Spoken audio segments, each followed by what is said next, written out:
Hello everyone. In this video we are going to see about effects of PCOD on menstrual cycle and conception. I am S. Ruth Kesia. I am working as a tutor in Triple M College of Nursing. The objectives of video are we are going to learn about definition, causes, signs and symptoms, differences, diagnosis and management of PCOS, effects of PCOD on menstrual cycle and effects of PCOD on conception. Definition: PCOD or PCOS, it is a condition that affects the woman's ovaries, the reproductive organs that produces progesterone and estrogen hormones that helps in regulating the menstrual cycle and also produce small amount of hormones, inhibin, relaxin and male hormones called androgens. So the PCOD or the PCOS, this condition affects the woman's ovaries, the production of the ovum, as well as it also affects the regulation of the hormone. The hormones namely progesterone and estrogen, and the other small hormones are inhibin, relaxin, male hormones like androgens. So these hormones levels also affected in case of PCOD and PCOS. Incidence: almost 10% of women in the world is suffering from PCOD. In compared to PCOD, women with PCOS produce higher than normal amounts of male hormones. This hormone imbalance causes them to skip menstrual periods and makes it harder for them to get pregnant. So PCOD affects 10% of the women in the world, and in PCOD is slight common disease, and PCOS is more harmful disease, because in PCOS the amount of male hormones, the androgens, are produced in higher amounts, so it is making harder for them to get pregnant. So in case of India, from the very limited data, PCOS prevalence in India ranges from 3.7% to 22.5%. Yes, there is a difference between PCOD and PCOS. So PCOD is polycystic ovarian disease. It's a medical condition in which the woman's ovaries produce immature or partial mature eggs in large numbers, and over the time these become cysts in ovaries. Due to this, ovaries become large and secrete large amount of male hormones, that is androgens, causing infertility, irregular menstrual cycle, hair loss and abnormal weight gain. So in case of PCOS, it is a polycystic ovarian syndrome. It is a metabolic disorder in which the woman is affected by hormonal imbalance in the reproductive years, that is between 12 and 51 years. Due to increase in level of male hormones, females might skip the menstrual periods and have irregular ovulation. PCOS is a serious medical condition and it requires proper medical attention or surgical treatment. So besides unpredictable hormonal behavior, this condition can trigger diabetes, infertility, acne, excessive hair growth like problems. It is a fair common disorder, but one with no exact cure.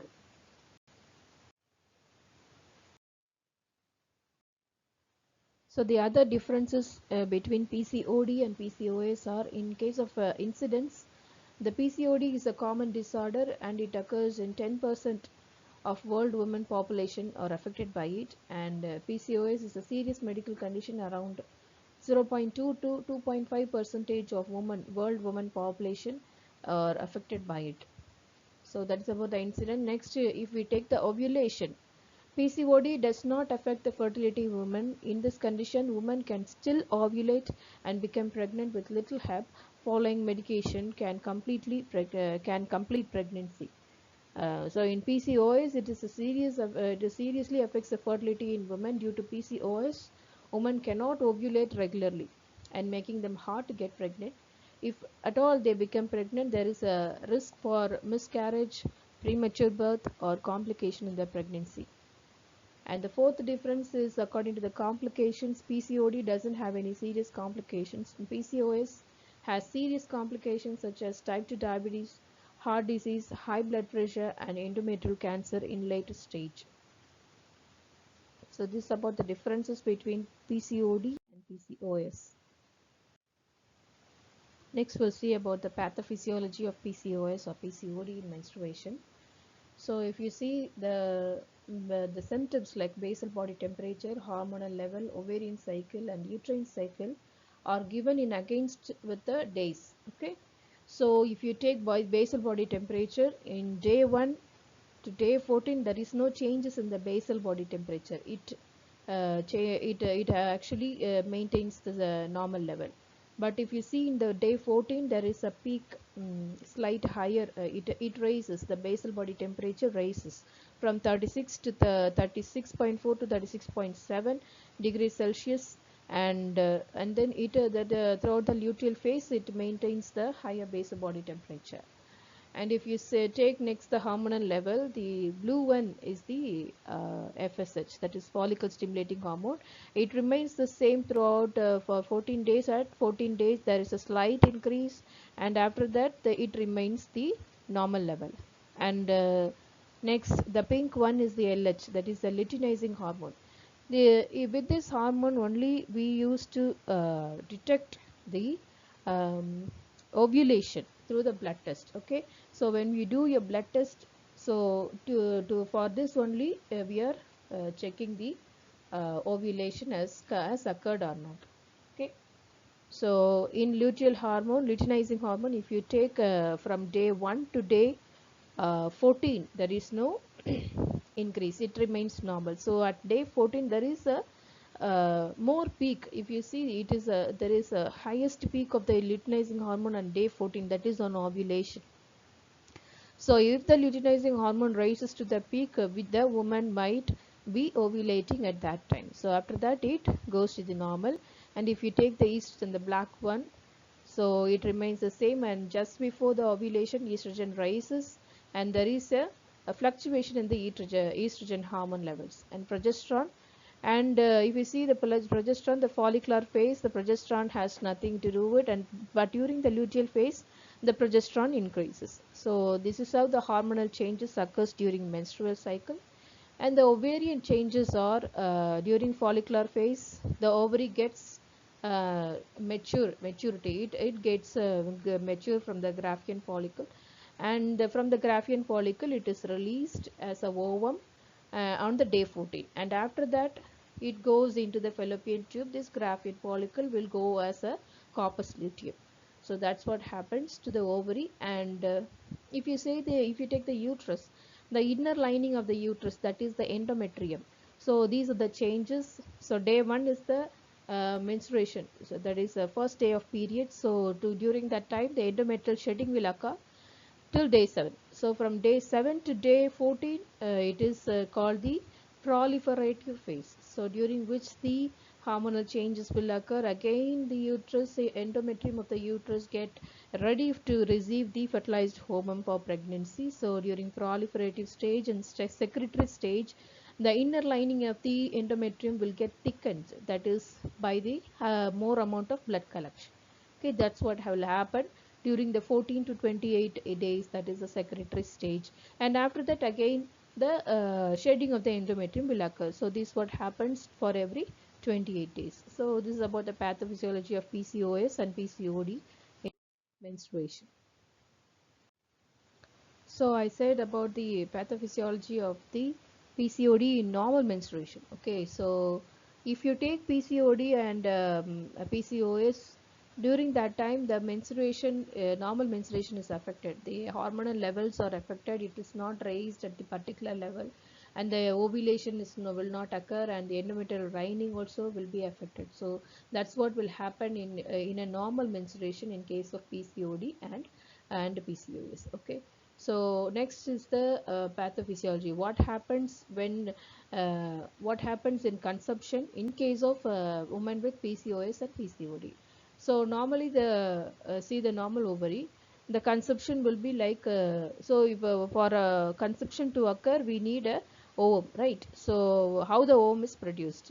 So from the primordial follicle, it is changed as primary follicle, secondary follicle, mature follicle, and then after the mature follicle, the ovum is released into the fimbria, and then the corpus luteum will the outer lining will change as the corpus luteum and corpus albicans. So that is how the follicle is destroyed inside the ovary. This is the cycle which occurs. Okay. So in case of polycystic ovary, the normal, see, if you say the primary follicle, there is a primordial follicle, primary follicle, and secondary follicle. But during from the secondary follicle to the mature follicle, there is the development is stopped. That may be because of many reasons, we don't know. Okay, so maybe due to the hormonal changes or weight gain or any cyst development inside the ovary. So there may be many reasons behind it, but there is the changes of secondary follicles to the mature follicle, the development is stopped. Okay, so there is multiple immature follicles, and they remain inside the ovaries, and they turn into a cyst, for ovaries filled with cyst. Okay, they turn into a fluid filled cyst, and the ovary will be filled with cyst. Okay, so that's what happens in case of polycystic ovary disease.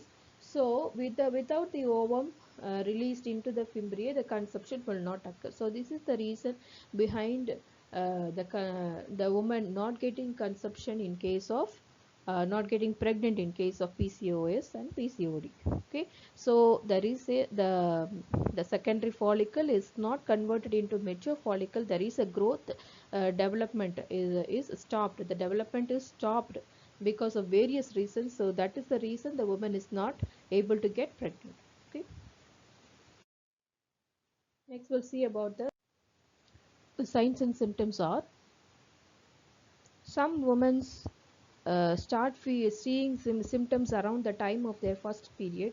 Some women only discover when they have gained a lot of weight or trouble getting pregnant. The most common signs and symptoms of PCOD problem or PCOS problem in females are irregular menstruation, that is oligomenorrhea, skipped or absence of menstruation, amenorrhea, heavy menstrual bleeding, menorrhagia, has excessive hair growth, that is called that may be on face, body, including on back, belly, and chest.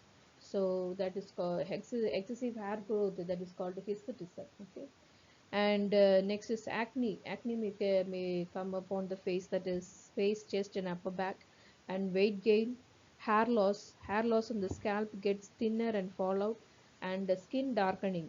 The darkening of the skin may be on the neck, in the groin, and under the breast. Next, we'll see about the causes of the PCOS. Exact how women get affected by PCOS is not known. That is, the exact causes of PCOS is not known. However, there are some significant factors. The first is excessive insulin production. The excess insulin levels in body might increase androgen production. It is called a male hormone, which is very less in female, that causes difficulty with ovulation. So, if there is more insulin production, the male hormone is produced more along with that. So this insulin production will trigger this male hormone also to produce more. So that causes difficulty in ovulation in women. Okay.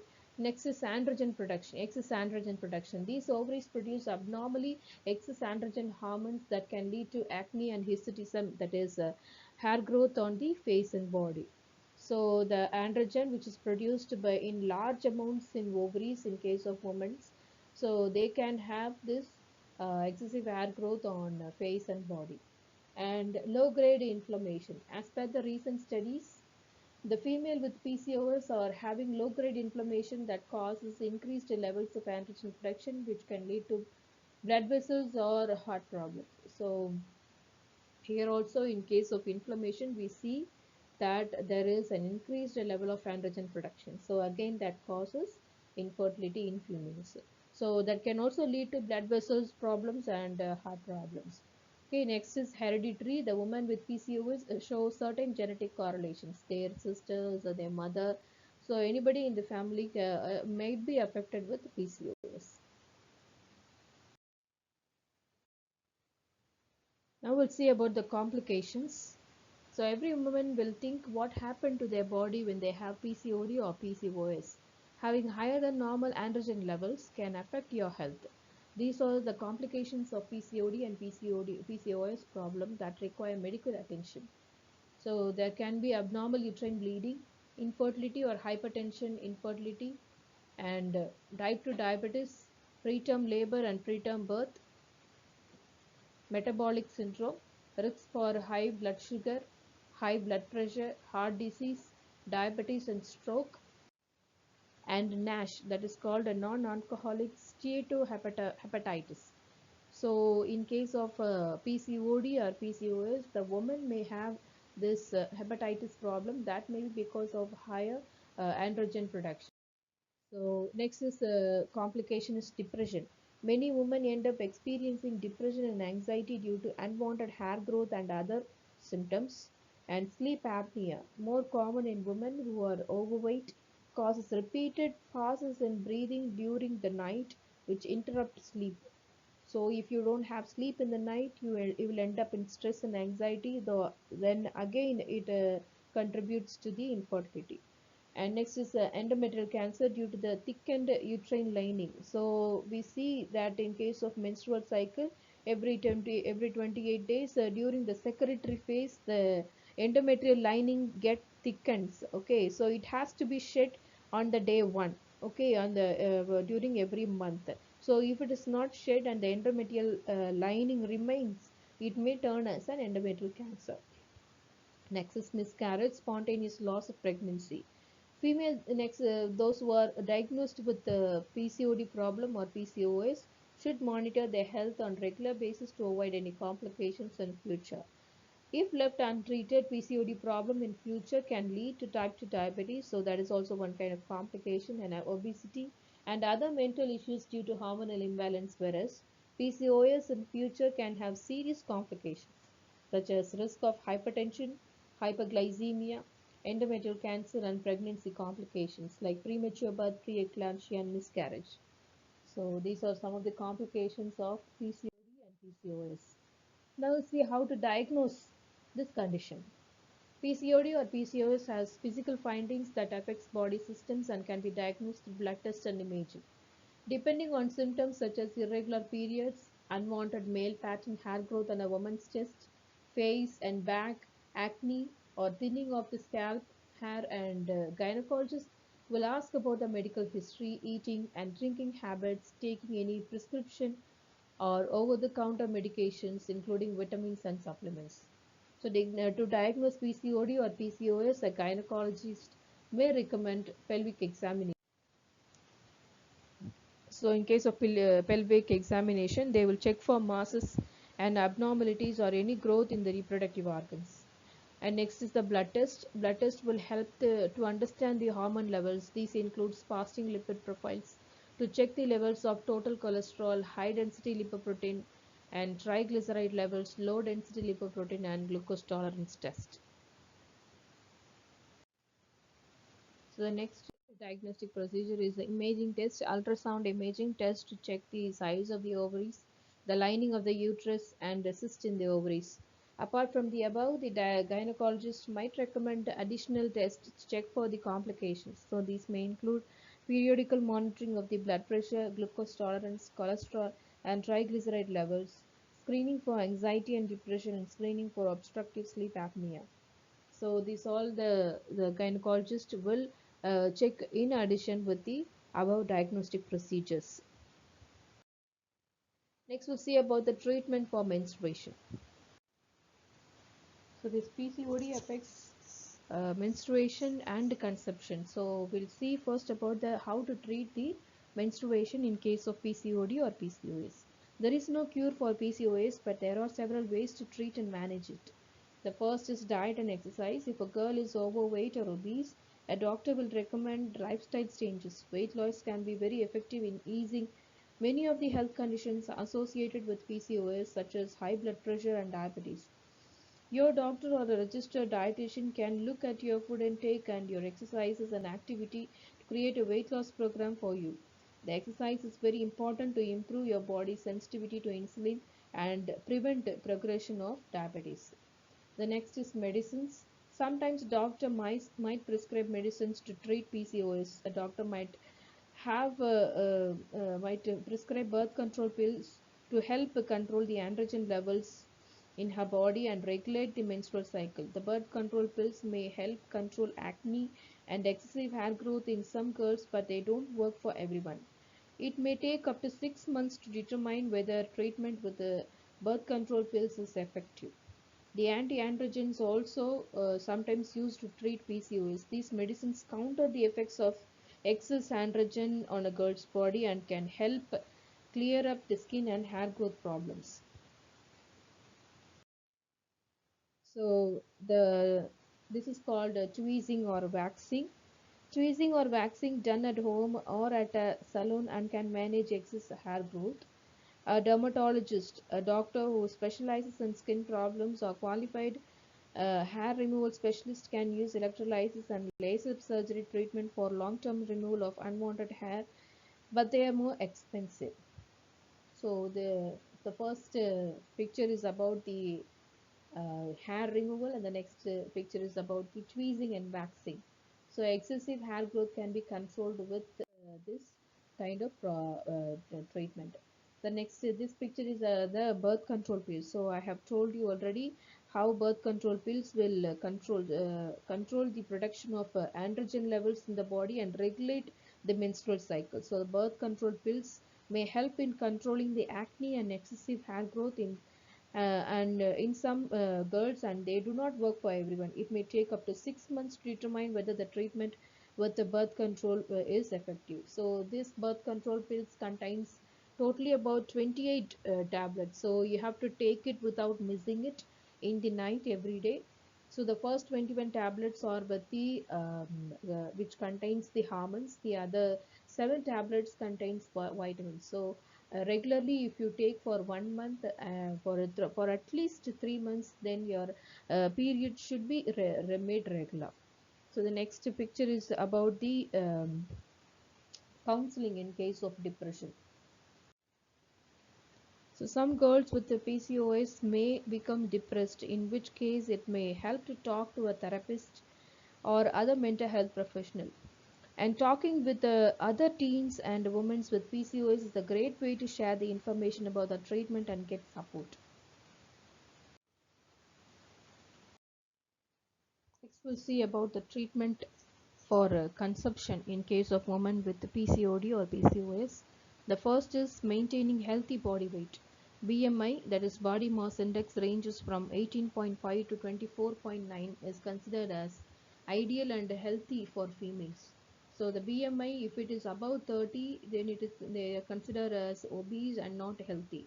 So maintaining healthy body weight or weight loss help in improving overall body cholesterol levels, reduce the risk of high blood pressure, heart disease, diabetes, maintaining ideal insulin levels and androgen levels that also restore ovulation phase in the menstrual cycle.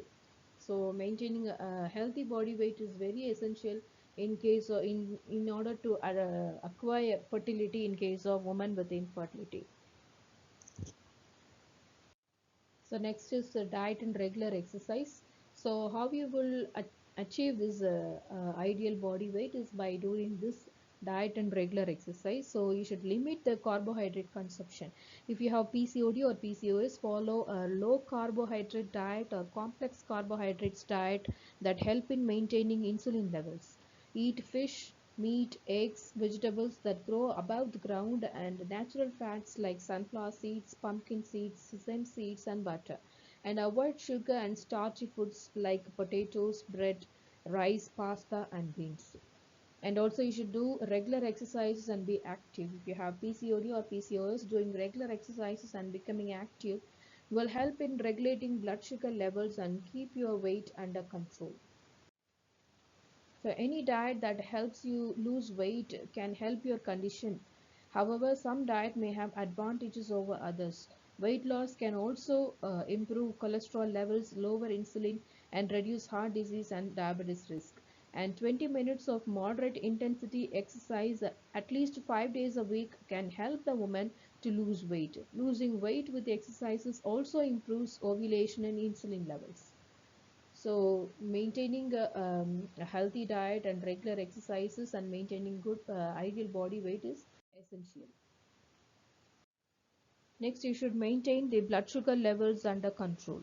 So this can be achieved in by doing a regular exercises. And next is regulating your menstrual cycle. So they regulate the menstrual cycle by medication to treat hormonal imbalance and insulin resistance. And ovulation production can be done, okay, by the ovulation induction drugs.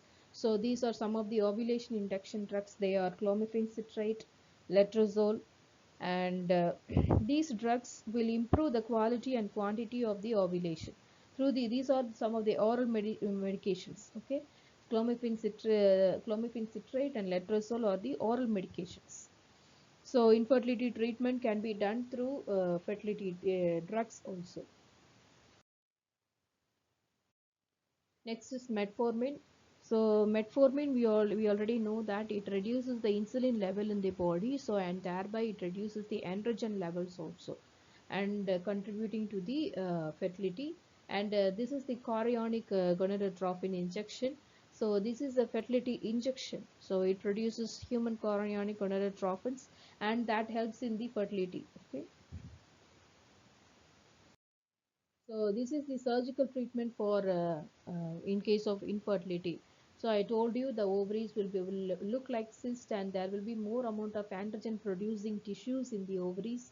So this is a procedure called laparoscopic drilling. Okay, laparoscopic drilling with chromopertubation will be done. Chromopertubation means they will inject a dye into the uterus and into the fallopian tubes. They will look for the spillage of the dye in the abdomen through the laparoscopy. So if at all there is a spillage, we know there is no blockage in the fallopian tubes. If there is no spillage, then we can conclude there is some blockage in the fallopian tube. Then we have to go for the next level of treatment. So this is picture tells the ovarian drilling. So multiple holes are made in the ovaries in case of PCOD ovaries. The PCOD ovaries will look like this. So multiple holes are made, and thereby destroying the androgen producing tissues in the ovaries, and making and helps the mature ovum to release into the embryo. So this is the picture. The next picture shows the laparoscopic instrument making a hole into the egg tray. So this is the egg tray, the cross section of the ovary, we say as the egg tray. The holes are made into the egg tray, and the egg will be released into the peritoneal cavity. So these are some of the alternative remedies in case of PCOD for consumption. Okay. First is diet and exercise. A healthy diet is important to overall health for anyone. But a low calorie, low carb diet that provides all essential nutrition is said to significantly improve insulin sensitivity and fertility in people with PCOS. Aiming for at least 30 minutes of moderate exercise 3 times per week is also beneficial. If your BM is high, symptoms of PCOS can be improved by losing excess weight. It also helpful to speak with a dietitian and or a nutrition who can provide input on healthy eating and offer motivation. So next picture is about the acupuncture. The research from 2010 suggests that acupuncture might be safe and effective in treating PCOS by it can increase blood flow to the ovaries, reducing ovarian volume and ovarian cyst, managing hyperglycemia, reducing cortisol levels, assisting in weight loss. Keeping in mind, while there's little evidence of harm, it's unclear if there are any possible benefits either. Acupuncture for PCOS hasn't been well studied. Most research is needed to determine if it has any benefit for treating PCOS.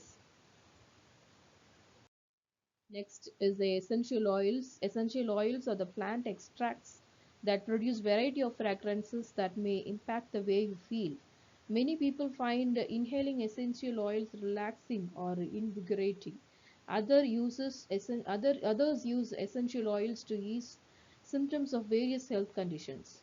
So research into the effectiveness of essential oils is limited. A study in rats that was published in 2017 evaluated the effects of essential oils on PCOS. The researchers concluded that spearmint inhibits the testosterone and restores follicular development in ovarian tissue. They also suggest that it has potential in treating PCOS. Whether that translates to human remains to be unseen. There is not enough research to make firm conclusions.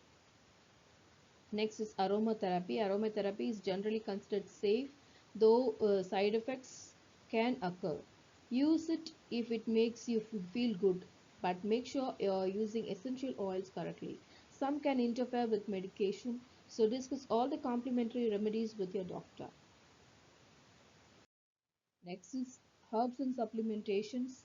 Even natural herbs and supplementations can interact with medications. If you're taking medicine for PCOS related infertility, speak with your doctor before taking the supplements. In 2017, a review found some low quality evidence that women with PCOS may benefit from inositol and omega-3 fish oil supplements. There aren't enough high quality studies addressing the safety and effectiveness of herbal and nutritional supplements for people with PCOS. So talk with your doctor about the diet, whether you are lacking in nutrients or whether supplements are a good choice for you.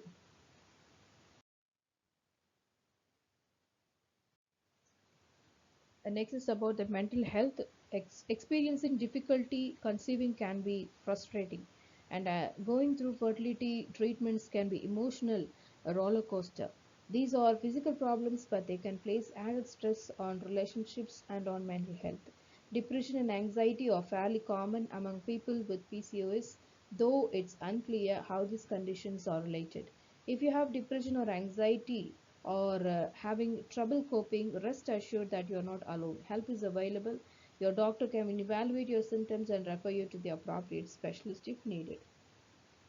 And if at all the woman is suffering from endometriosis, so yeah, and they are not responding to the treatment, then they should be referred to the doctor as well. Endometriosis is a condition in which the type of tissue that lines the uterus grows elsewhere in the pelvis. Okay, this is abnormal tissue growth can block the fallopian tubes or damage the egg or sperms. Okay, so endometriosis is a condition in which the endometrial lining, which should be grown inside the uterus, is growing outside of the uterus. That is called endometriosis. So that if at all it grows on the femoral end, imagine it blocks the fallopian tubes, right? So if it grows into the fallopian tubes, again it blocks it. So this is a serious condition. According to American College of Obstetrician and Gynecologists, about 40% of women with fertility have infertility have endometriosis. Symptoms of endometriosis can include heavy periods, pelvic pain around the menstruation or during sexual intercourse, and pain during bowel movements or urination. Not everyone with endometriosis has these symptoms. A study in 2019 addressed the overlap of PCOS and endometriosis. The research included women with PCOS who hadn't responded to clomiphene citrate. After a procedure called laparoscopic ovarian drilling, 7.7% were found to have incidental endometriosis.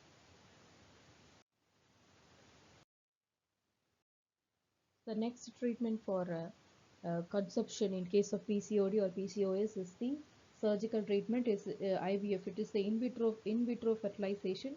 So sometimes the lifestyle adjustment and medicines and surgery don't work. So if that happens, the IVF may be an option.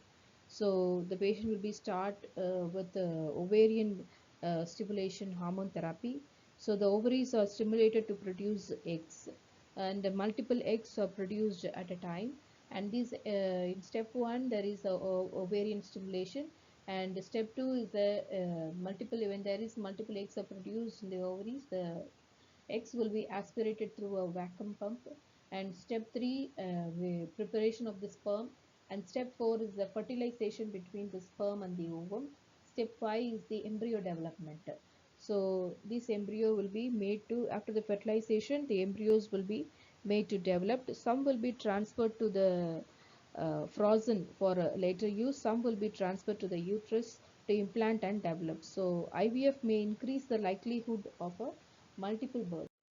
The next is it is similar like IVF. This is GIFT is the gamete intrafallopian transfer, and ZIFT is the zygote intrafallopian transfers. So here the first step is eggs are aspirated from the ovary and placed inside the preparation, prepared semen sample, and the fertilized embryos or the zygotes are transferred into the fallopian tubes.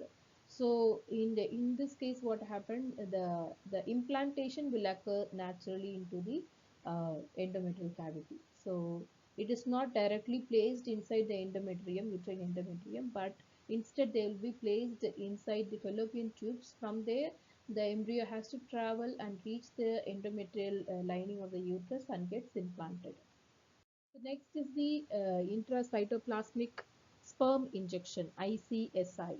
So here what happens, the sperm is directly injected. So here they will select a mature sperm and a mature ovum, and the sperm is directly injected into the cytoplasm of the egg, and a holding tool will be given so that it is not gone out, and then the sperm and the fertilization will take place. It will turn into a zygote and embryo and get, and it will grow. Okay, so this is called intracytoplasmic injection, intracytoplasmic sperm injection. So to conclude, PCOS is a condition that involves a hormonal imbalance that can interfere with ovulation. Some people with PCOS have difficulty getting pregnant. There are effective treatments though. With medical interventions, many people with fertility problems due to PCOS are able to conceive. It is also important to note that PCOS doesn't mean that you can never get pregnant. Always use contraception if you don't want to conceive, even if you have PCOS. So till now we have seen about the definition, incidence and differences of the between PCOS and PCOD, and pathophysiology of the PCOD condition in case of menstruation, and what happens in case of conception, and signs and symptoms, causes of PCOS, complications, diagnosis of PCOD, PCOS, and treatment.